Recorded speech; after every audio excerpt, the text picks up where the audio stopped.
You're walking in the middle of the Namib Desert. Now you can't get any, you're in the middle of the Namib Desert. You're gonna die.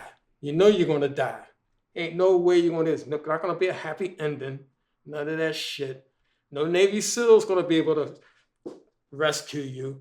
No helicopter. That's a rough desert.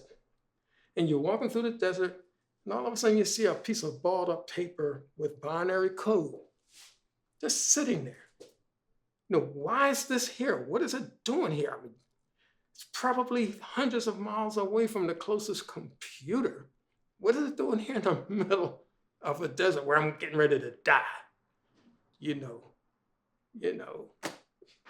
a snake will have a hard time surviving in that environment. It's rough. So that's what that means. That's what that means.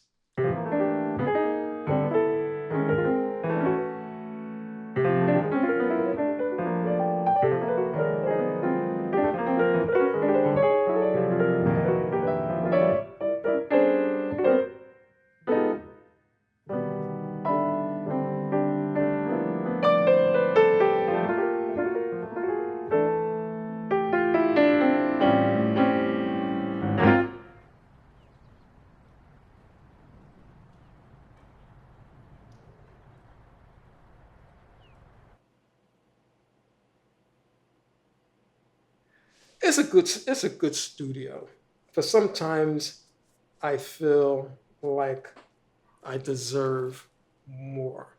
That's why I have the vertical pieces, because I was running out of room on the walls. So I had to put stuff on the floor and let it go up. This is one of the pieces that's going to be in my upcoming exhibition, right around the corner, right off the square, right off Rittenhouse Square. Sounds impressive. That don't mean that I'm going to sell anything. But let's see what happens. The second show will be at the Crane Building, and that will include my larger pieces. Well, the space is just so large. If I did just small pieces, they would just get lost, I suppose. Maybe some of them deserve to be lost. I don't know. I'm a late bloomer, trying to get my shit done before I hit the metaphysical banana. You slip on it, next thing you know, you're dead. Shit. I thought I was 73. I found out today that I did the math wrong. I found out that I'm 74. So I had to laugh about that. I grew up in the Philadelphia neighborhood of Mantua. And I had the great fortune of living just 3 blocks away from Fairmount Park. And that was my playground.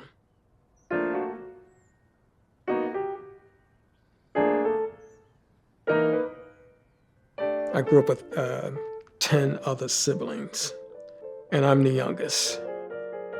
When I got older, I was informed that I was spoiled, totally spoiled. I was kind of goofy, but I was at the same time very, very shy.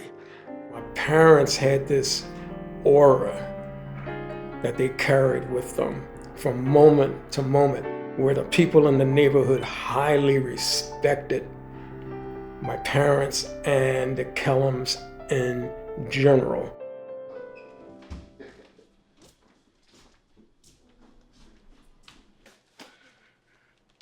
Okay. You got it. Oh, you grab the other? I got you. I got you.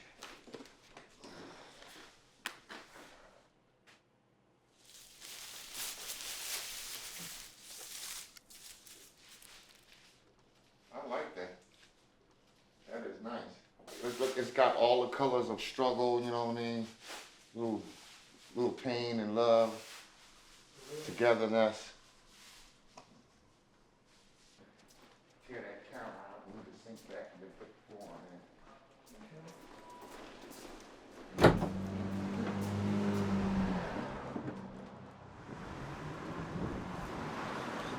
Can you slide over further than that? There we go. Here. Yeah.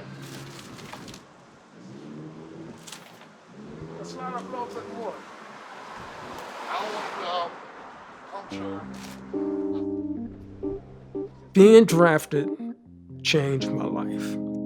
First of all, it made me grow up.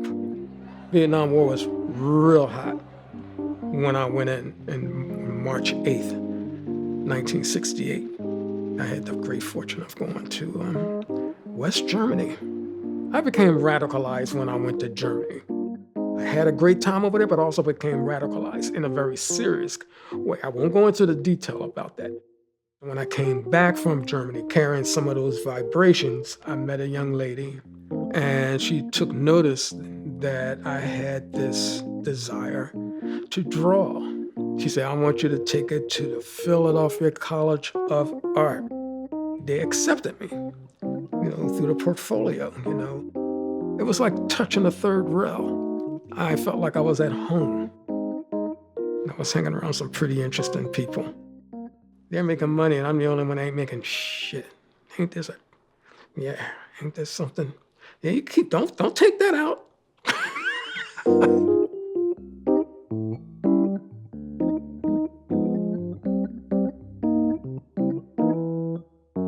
Okay, this was the first piece that drew us to G at 915 Studios. It is a scribble in a way, and yet organically it holds together so that it's a scribble, but more than a scribble. I think G is more driven in terms of his art than I am. G is in a studio every day. Well, this is Bob's studio. Yeah, the dining room table. I've always longed for G to have more opportunities. He's still sort of concerned with success. He said, I feel I have to make up for lost time. There's not that much time left in a way. What do I mean by geographical feng shui? I think, for example, Philadelphia is geographically in an odd location here on the East Coast. It has its benefits. But in terms of a city that really appreciate people who are not afraid to think out of the box and the things that they contribute, they usually are rewarded when they go to other cities. It just seems to me that when a person hits their stride, they seem to be somewhere else. Talk to a particle physicist. I don't know these things. It's just one of those intangibles.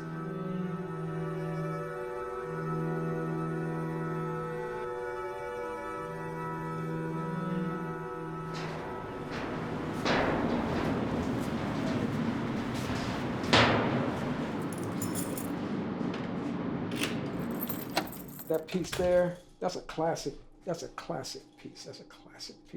There's another piece behind it that really speaks up. That goes back, is the date on here? That goes way, way back. So what you don't see here is I did a lot of hip hop stuff that I have in the boxes. Didn't fare too well with that. But this is based on like the history of hip hop. Like Biggie is on here, Tupac, Dr. Dre, Snoop Dogg. So this is what he saw. If you look really closely, there's collage work on here, the album covers, like the title of the albums, the hit albums. So you have to really look at it, and it tells a story. He told me he used to do some figurative work back in the day, and this was in the 70s. He was on the bus, I can't remember the route. It was behind the Philadelphia Art Museum. And at that time, they had a major piece by an African-American artist named Sam Dellert.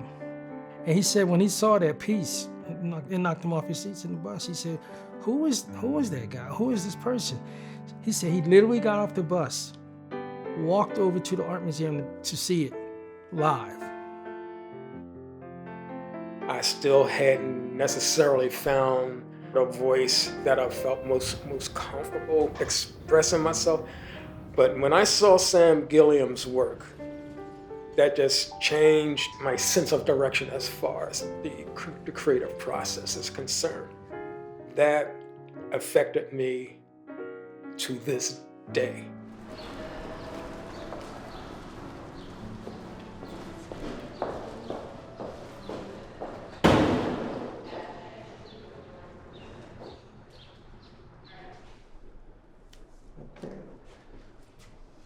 G? Mm-hmm. Can you come support this? And I want me and Ed and G to step back and look out. Yeah. I mean, I kind of like where it is right now. Yeah. But I think that that's fine. And then guys, can you walk over a little bit more, a little bit more, a little bit more, a little bit more? Okay, all right. Thank you guys. So let's lay it out. Here, stand up again, all the way up so it's not on the ground. Walk forward. No, I'm at the gallery hanging this show. Leave the door unlocked, the top lock. Gina was coming over. Oh, no, I'm all the way up in Northern Liberty. Oh, okay then. Yeah, hanging this show. All right. This is one. And then I was gonna end with that the reception is coming up, material, so we want to plug that, right? Sure, absolutely, yeah. Okay. Oh, you did. Okay, let me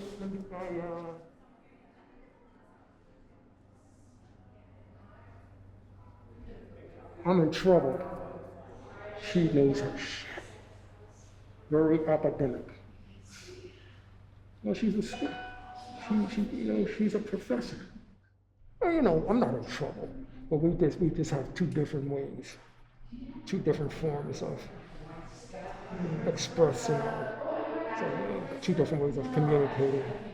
So that's basically it. I'll be fine.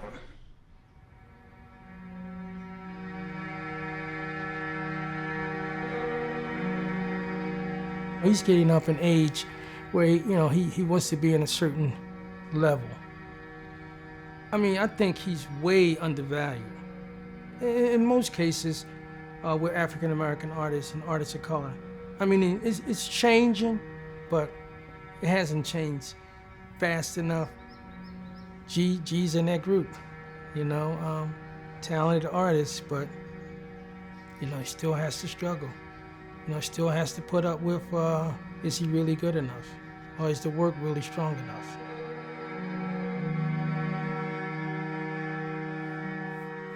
A lot of times I get lost. I get lost a lot. This happens more often than not. Thank God, I'm very fortunate. I get a knock at the door, open the door. Who the hell is it? It's Serendipity. Serendipity comes in, step back because you don't know what the hell you're doing. I've never had block before, I just never had block. Again, that doesn't necessarily mean that everything I'm doing is decent. It's just there. I have a pool. I have an ocean. So the ideas they just flow. Elements such as roof structures appear to be pure visual for a weaver, though.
this shit. Damn. This is a masterpiece.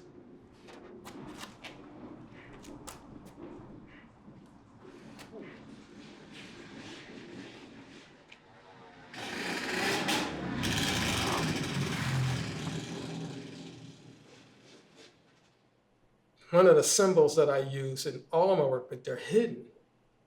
You've seen them, but they're hidden. They're not all in your face, and that's the binary code, the zeros and ones.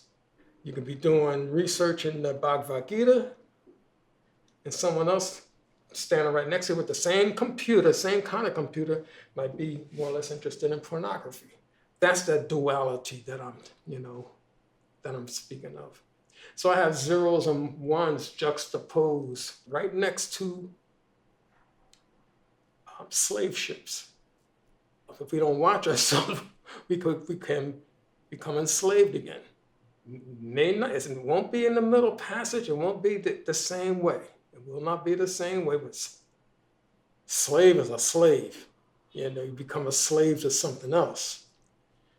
Maybe we'll become slaves to AI. I don't know. That's your problem. I'll be gone by then.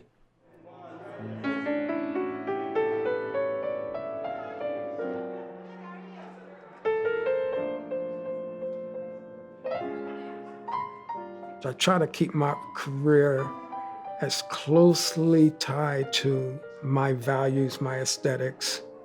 Goals are getting caught up into time and space, past, present, future. It's about creating the value within this very moment. I know this sounds a bit corny, but if I was concerned with my cells only, for example, I probably would be a broken artist by now. And I think there are a lot of artists who become damaged because they approach this whole art scene very naively. When I graduated, I got myself a job. That's why my creativity thrived even when I was mopping floors. I'll be mopping floors and I have a piece of paper in my hip pocket. I did this every night. I take the paper out and I look at the patterns on the floor from the wet stains, and I would get my pencil and draw those patterns out. And I would do these paintings from what I seen on the floor. I just keep it rolling, man. That's it.